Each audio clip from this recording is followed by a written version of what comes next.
Welcome back to The Explainer. I am so thrilled you're joining us today because we have a truly fascinating look at the natural world lined up. We often think of nature as just this straightforward battle of strength, right? A purely physical arena where the biggest and the fastest always win. But the wild is actually packed with clever, totally unexpected, and just incredibly resourceful ways animals survive. We're talking high-stakes strategies that feel, surprisingly human. When you think about it, what could urban hamsters, deceptive birds, and trapped lions possibly have in common?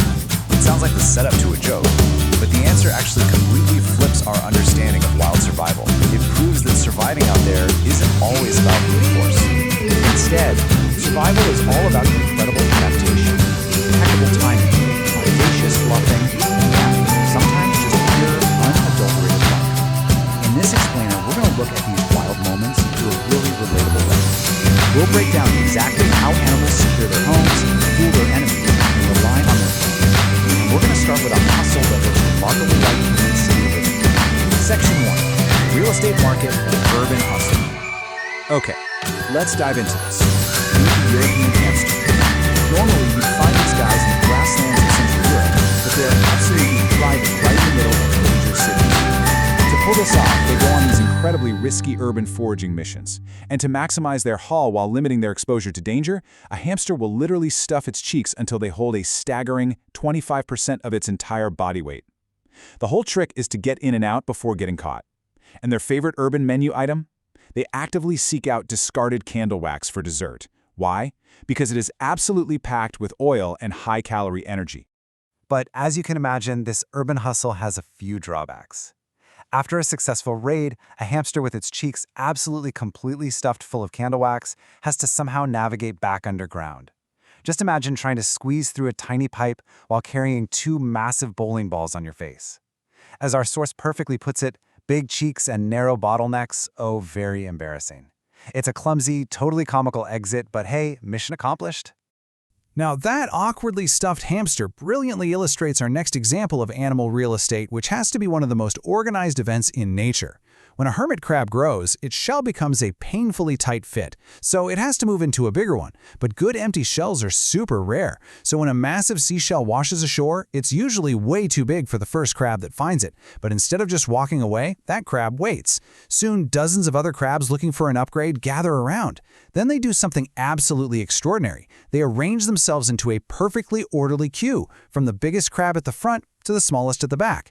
They'll wait there sometimes for hours until the exact right-sized crab arrives to complete the chain. The second the big crab moves into the new giant shell, it triggers a massive, rapid-fire chain reaction, with each crab hurriedly jumping into the shell just vacated by the crab right ahead of it.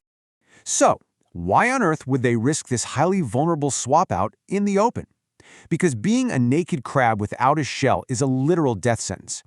Out in the open air, a crab will quickly cook under the intense tropical sun.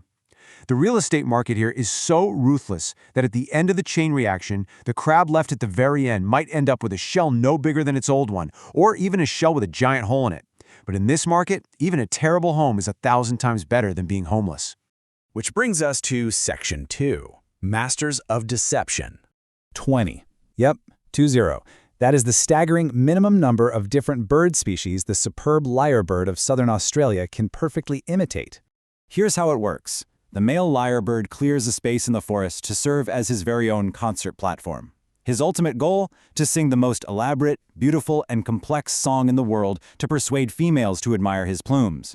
But he doesn't just sing his own tune. No, he copies the songs of all the other birds around him, like the kookaburra, so convincingly that even the original birds are fooled. But it gets wilder. To really outsing his rivals, he actually incorporates the mechanical noises he hears in the forest into his mating profile. We are literally talking about the distinct clicks of camera shutters, the rapid whir of cameras with motor drives, and incredibly the heavy, aggressive buzzing of foresters' chainsaws working nearby. It is the ultimate deceptive audio playlist. Now compare that wild audio deception to a visual bluff. Picture this: a tiny, newly hatched praying mantis facing off against a hungry jumping spider. The mantis has exceptional eyesight, sure, but the spider's is even better. The young mantis can't fly yet, and it's being pursued by a highly active predator. It looks like there's absolutely no escape. So what does it do? It throws up its long forelegs in a totally surprising line of self-defense. praying mantis-style kung fu. It is entirely a bluff, purely designed to make the tiny insect look so much bigger and confuse its enemy. Just staying alive for its first few hours on Earth requires this intense, performative deception. And deception doesn't always mean putting on a big show. Sometimes it means doing absolutely nothing at all. During a sudden, chaotic colony panic caused by an eagle flyby, a very vulnerable African bird hatchling found itself face-to-face with a snake. Now, a snake's eyes aren't great with fine details, but they are highly tuned to detect movement. Amidst total disarray all around it, the hatchling simply held its nerve, kept perfectly still, and executed a near-miraculous escape, literally just by blending into the background of chaos. And that leads us to our final section, unexpected heroes and squad goals. Because when the real estate runs out and your bluffs are called, survival often comes down to who you have in your corner. Leaving home for the first time is hard for anyone, but especially if you're an emperor penguin chick left alone by your parents on the ice. They have to make their way to the sea, but their path is completely blocked by a massive, terrifying predator, a giant petrel. Now, emperor penguins are definitely not built for running, and a single slip on the ice is all the petrel needs to grab a chick. So the chicks, which are impressively close to a meter tall, form a tight defensive circle. They stand their ground, towering to their full height to protect the smaller ones hiding behind them. It's a wildly tense, terrifying standoff that buys them just a little bit of time.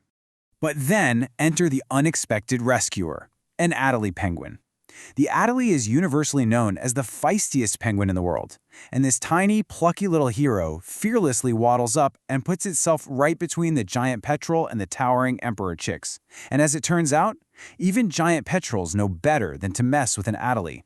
This little rescuer then literally escorts the massive chicks all the way safely to the sea. It is just an unbelievable display of a cross-species alliance. Let's move from the freezing ice to the baking savanna, where alliances are literally a matter of life and death. Over 20. That is the massive number of hyenas currently surrounding a young, lone male lion named Red. Red had ventured out alone to explore the boundaries of his pride's territory and wandered straight into the middle of a massive hyena clan. And now he is trapped. The pack is actively trying to wear him down, darting in and snapping at him from all sides. A group of hyenas this large can easily kill a lone lion. It's an impossible fight. He simply cannot fight them all at once. Red is tiring incredibly fast, and he knows he can't keep them at bay for much longer. The end looks completely inevitable. But then, salvation.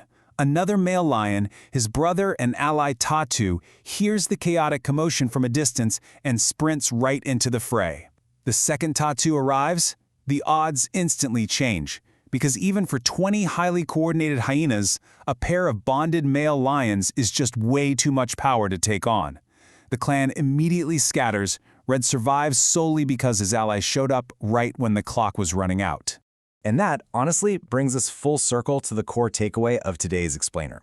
From the European hamster stuffing its face with city candle wax, to a tiny mantis throwing a fake kung fu punch at a spider, to a lone lion saved at the last second by his brother, the wild isn't just about sharp teeth and fast legs. It's an intricate, beautiful game of the daily hustle, masterful deception, and having the exact right allies when you absolutely need them most.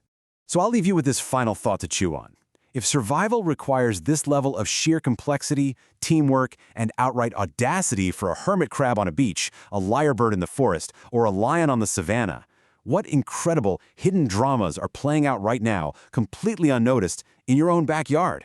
The natural world is absolutely full of these magnificent stories. In fact, why not grab your phone, hit record, and create a similar video explainer of your own? There is so much out there to discover. Thank you so much for joining me. Keep observing, keep asking questions, and I will catch you on the next explainer.